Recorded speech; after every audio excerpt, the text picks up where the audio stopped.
తెలుగు ప్రజలందరూ ఎంతో కాలంగా ఎదురు చూస్తున్నటువంటి చంద్రబాబు నాయుడు గారి స్కిల్ డెవలప్మెంట్ కుంభకోణం కేసులో 17A సెక్షన్ వర్తిస్తుందా వర్తించదా, ఆ సెక్షన్ కింద అరెస్టు చేయవచ్చా చేయకూడదా అనే సుప్రీంకోర్టు ద్విసభ్య ధర్మాసనం గౌరవ జస్టిస్ శ్రీ అనిరుద్ధ్ బోస్ గారు, గౌరవ జస్టిస్ బేలా ఎం త్రివేది గారి ద్విసభ్య ధర్మాసనం ముందు ఉన్నది. సుదీర్ఘ విచారణ జరిగింది. చంద్రబాబు నాయుడు గారి తరఫున సిద్ధార్థ లూథరా గారు, హరీష్ సాల్వే గారు వాదించారు. ఆంధ్రప్రదేశ్ ప్రభుత్వము, ఆంధ్రప్రదేశ్ సిఐడి తరఫున ముకుల్ రోత్కి గారు, రంజిత్ కుమార్ గారు, నిరంజన్ రెడ్డి గారు, పొన్నబోలు సుధాకర్ రెడ్డి గారు అందరూ వాదించారు.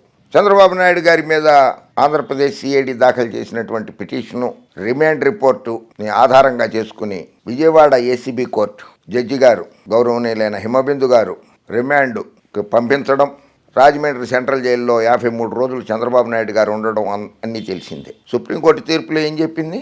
విజయవాడ ఏసీపీ కోర్టు జడ్జి శ్రీమతి హిమబిందు గారు రిమాండ్ విధించడం సబబే, తప్పు కాదు అని స్పష్టంగా తీర్పులో పేర్కొన్నది ద్విసభ్య ధర్మాసనం. కాన్ఫ్లిక్ట్ ఆఫ్ జడ్జిమెంట్ ఉండొచ్చు, ఇద్దరు కొంచెం తేడాగా ఇచ్చినారు. భిన్నమైన తీర్పు కానీ పూర్తి భిన్నం కాదు ఇది. పూర్తిగా ఒకళ్ళకి వ్యతిరేకమైన తీర్పు కాదు ఇది.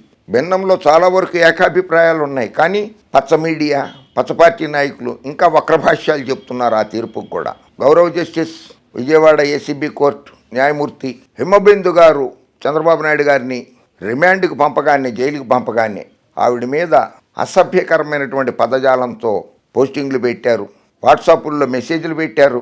ఆవిడ చాలా ఆవేదన చెందింది. ఇప్పుడు సుప్రీంకోర్టు న్యాయమూర్తులు ద్విసభ్య ధర్మాసనం తీర్పు ఇచ్చిన తర్వాత కూడా కొద్దిమంది మౌత్ పబ్లిసిటీ అంటాం కదా, అది వ్యాప్తి చేస్తున్నారు.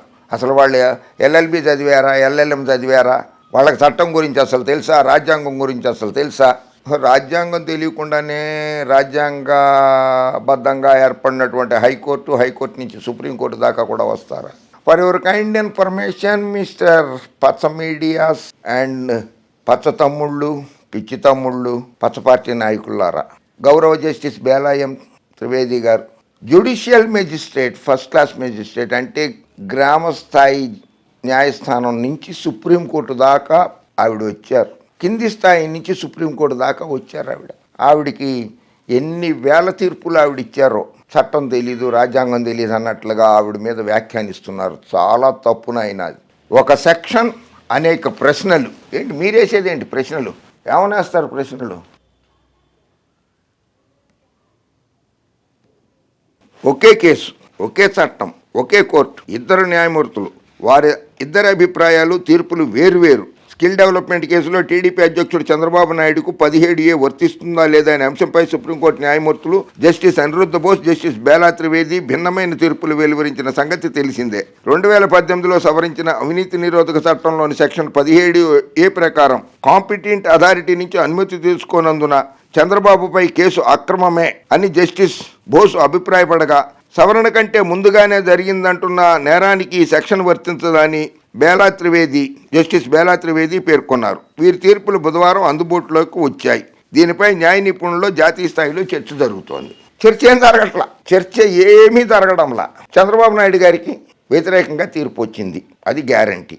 చంద్రబాబు నాయుడు గారు మళ్ళీ జైలుకి వెళ్ళేది గ్యారంటీ. 17A ఆయన తీర్పుని చదవండి. జస్టిస్ అనిరుద్ధ్ బోస్ గారు ఇచ్చిన తీర్పు 82 పేజీలు ఉన్నది. 82 పేజీలు పూర్తిగా చదవండి. అందులో ఏమున్నది? ఆ తీర్పులో అనుమతి ముందు తీసుకోకపోయినా అరెస్టు చేసిన తర్వాత అయినా సరే అనుమతి తీసుకోవచ్చు అని కూడా ఉన్నది తీర్పులో. చదవండి.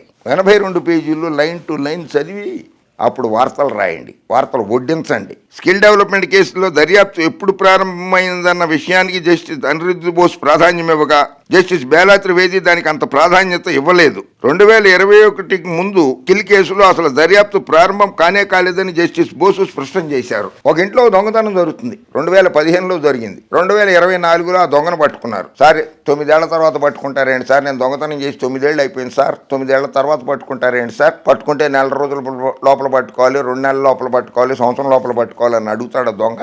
చెప్పండి ఒకసారి, అడుగుతాడా? దొంగను ఎప్పుడైనా పట్టుకోవచ్చు కదా. అధికారం పోలీసులకు ఉంటుంది కదా. పోలీసులకు ఉంటుందా ఉండదా అధికారం? ఒకవేళ డ్రామాజీ గారి ఇంట్లోనో, వంకాయలు వెంకటకృష్ణ ఇంట్లోనో, కిరసనాయల కృష్ణ ఇంట్లోనో, 5 సాంబడి ఇంట్లోనో దొంగతనం జరిగింది. 2015లో 2024లో దొంగ దొరికాడు. సార్ వాడిని ఎందుకు పట్టుకున్నారని మీరు అడుగుతారా? సార్ మంచి పని చేశారని పోలీసులను అభినందిస్తారు కదా మీరే. సార్ మా ఇంట్లో ఏ దొంగతనం జరిగిందో అది తీసుకొచ్చి మాకు ఇచ్చేయండి అని అడుగుతారు కదా మీరు. అడగరా?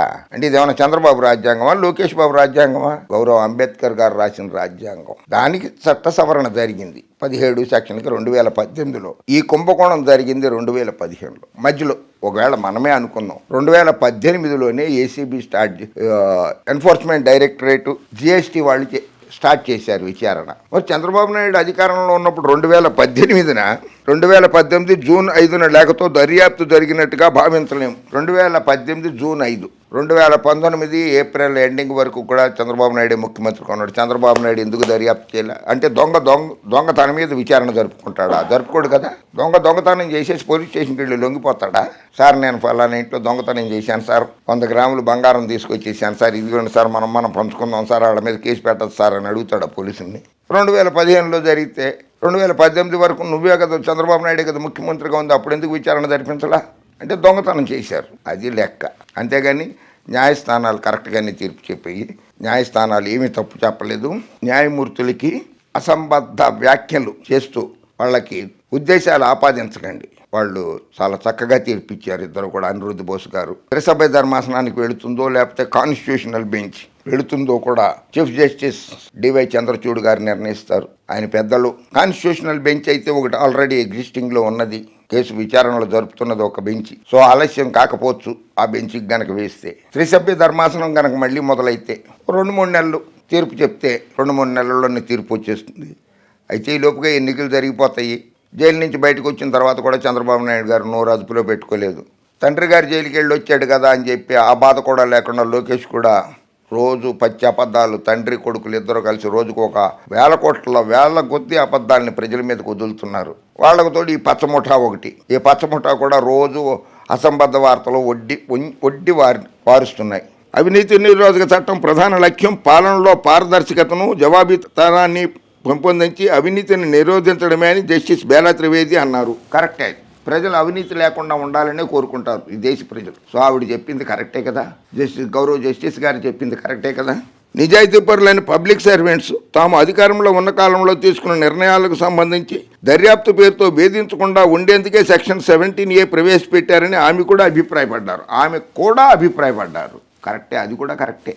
సెక్షన్ 17A కొత్తగా వచ్చిందని, దాన్ని ప్రవేశపెట్టిన నాటి నుంచి అది అమలులోకి వస్తుంది, కానీ మొత్తంగా పాత నేరాలు కూడా వర్తింపజేయరాదన్నది తన అభిప్రాయం అని తీర్పులో చెప్పారు. సెక్షన్ 17A 2018 చట్టం తర్వాత జరిగిన నేరాలకే వర్తిస్తుందని, అంతకుముందు జరిగిన నేరాలకు కాదని చెప్పారు.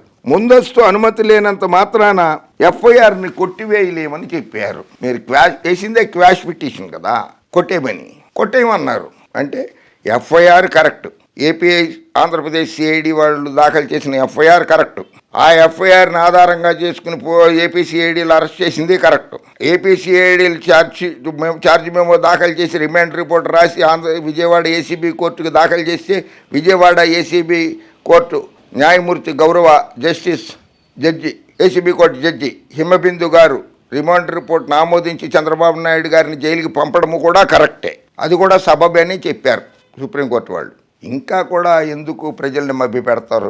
వాస్తవాలు రాయడం నేర్చుకోండి, అసత్యాలు ప్రచారం చేయకండి, జగన్మోహన్ రెడ్డి ప్రభుత్వం మీద విషం కక్కకండి. ఓకే, జై హింద్.